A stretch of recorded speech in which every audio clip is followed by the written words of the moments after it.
Hi guys, I'm John Neese, coach here at Sundance Gymnastics in Monument, Colorado, and I'm also a martial arts tricker.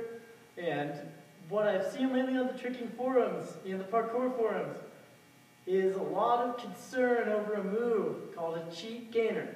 Now I'm going to do a rundown and tutorial of the cheat gainer. First off, there's no cheat gainer. It doesn't exist. What doesn't exist? The cheat gainer. What does exist? Gainers, slant gainers, cheat kicks, cheat flips like the tap kind of.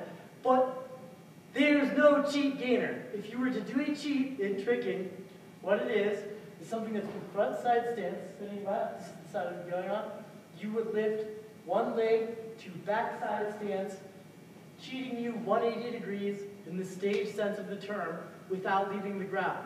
It's not cheating, it's not bad, your spouse isn't going to be mad at you. It turns you from front side to back side. So a cheat gainer, therefore, would be something like a raise that was awkward. Because you would cheat here and then gainer, like a vanish gainer. Now, that's not what you're doing when you want to do a cheat gainer, is it? No, I'm just a parkour kid. I don't want to do the thing that you just said about carrying kicks. Fine, I gotcha. All right, covered. All right. So, the cheat gainer. Let's talk about what it is. It's for people who are afraid to do backflips primarily, and people who want corks but are afraid to do backflips, and people who want to swing through or something that's a gainer but are afraid to do backflips. Essentially, in tricking, you have a move called a 180 round. Now, if you were to do a hyper, that would mean you land one leg further with 90 degrees more rotation. So the 180 round jumps and lands on the left foot. A hyper 180 round kick, good go. That's what people are doing when they do a cheat gainer. The symptom of a cheat gainer is that because you are afraid to go backwards, no matter how good at it you are, it's never going to be a backflip because you're going to run into it, you're going to kick your foot up to the point where you should be going backwards, and you're going to bitch out and go, oh no, opening up my shoulder because I need to see the ground, which turns it into not a cheat gainer, but a J-step hyper round. It sucks. It's never going to be good. Even if you're good at it, you'd be better at it if you just did the real thing. What do I mean by the real thing? Well, let's start with a gainer. So what is a gainer? A gainer is a backflip running that kicks up into the backflip. In the original term, the gainer would make you travel forward like this.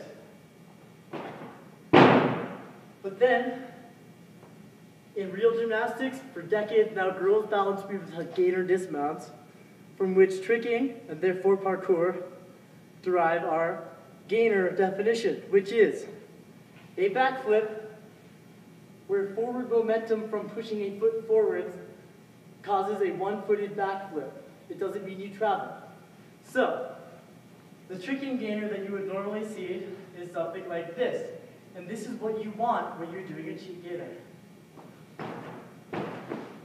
Now, how do we do that? Well, the first step is to be able to do a backflip. If you cannot do a backflip, do not do a gainer, because it will suck. Repeat after me.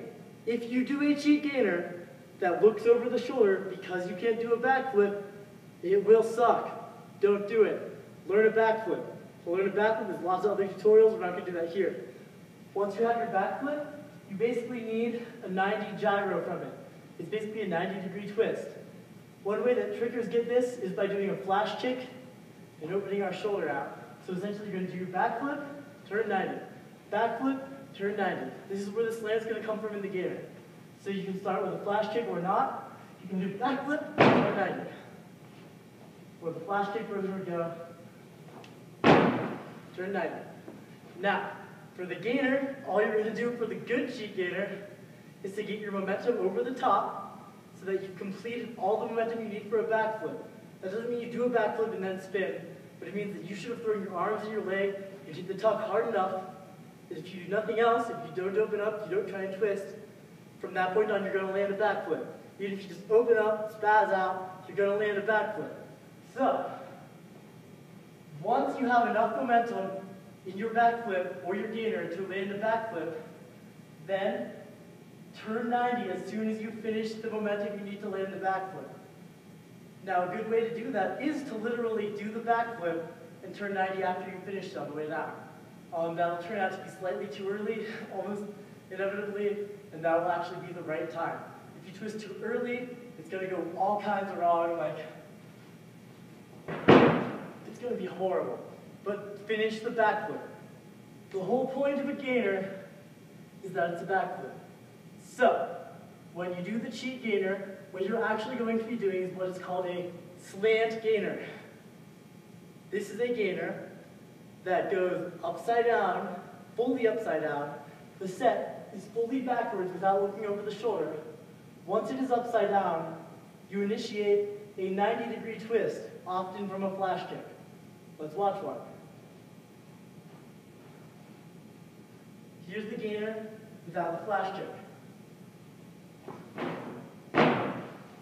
So it's a gainer that turns 90 after you finish the flip. Remember. Now here's the flash kick version.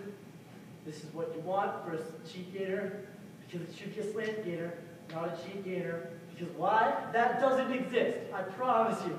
I promise you. I promise you that if you actually learn a backflip, your gainer will be so much better than if you do this.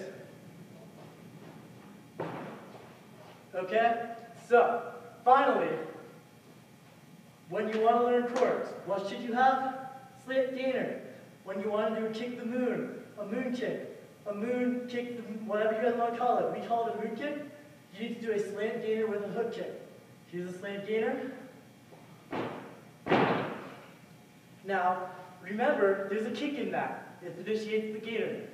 That does not make a moon kick. A moon kick is a hyper rotation gainer with a hook. It's a gainer hyper hook, like a box cutter with 360 less rotation. So a kick the moon, a moon kick, you're not done if you do a slant gainer. For the slant gainer, not a cheat gainer, not a kick the moon, you just land on the foot. For the kick the moon, what you then next do is, when you're landing 90, you're going to turn your hips, get a hook kick just like you would on the box cutter, or any other hyper hook. So here's the kick the moon. Okay? And then lastly, what that's also good for is actually initiating corkscrews. Because once you have that solid, if you have a cart full or a B-twist or anything else, you're going to basically hit that 90 by opening up with your shoulder once you've completed the flip.